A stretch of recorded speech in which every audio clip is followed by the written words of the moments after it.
Mark, Public Works Nerds, Yes, sir.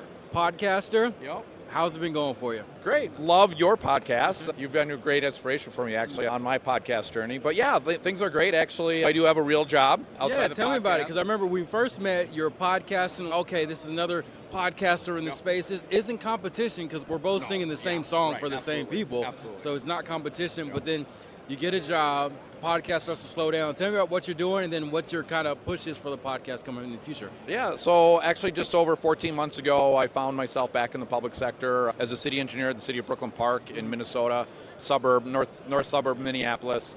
And I wasn't expecting it, but a year later, the director position opened up. So last week, actually, I was just appointed the director, public works director there. So that's awesome. I'm really excited about being back in that role and looking around here and seeing what cool toys maybe I can buy in that. But no, it's great. I'm really loving it, loving being back in the public sector and now turning all those stories into podcast episodes. And I got to be a little bit careful. I was just talking to one of my guys, like we were talking about some stuff and spending some of my utility fund money and everything. I'm like, now I can't tell this story on my podcast until I retire. Yeah. I can use some of that to talk to other people, to talk through those stories. That's one of the cool things about podcasting or even working in the industry is now you have stories, anecdotes, and now that you're a podcast producer also, you can share some of those and actually add more value. Yeah. What do you say to those who are skeptical about while they're working with an agency starting their own podcast? I'd say, and even my city manager looked at me when I told him, hey, I got my own podcast, stuff like that. But I'd say go for it. And everything we do is public data. And you got to be careful about some of the personnel stories and things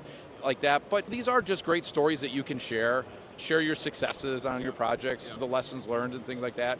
And you don't have to get real personal or anything about it, but do it. And I think it's a great way for us to tell that story, like you were saying, and help a lot of people out there. My podcast has not gone viral or anything. No, Mine either, get maybe a couple hundred downloads per episode or something. But it really surprises me, even at this event, the people that just come up to me and say, hey, I heard your show on this or that. You're right, because they'll search for a certain topic, like about stormwater, and they'll pop, my podcast episode will pop up and they'll click on that and they learn something. And that just gives me a warm fuzzy when I hear those stories. For sure. Mark, always good seeing you, man. Yeah, great. Looking forward to hopping on your show or getting you on my show, Yeah, man. we'll definitely do that. We'll do that cross-pollination episode. Yeah, great. All right, man. Good seeing you, man. Talk soon.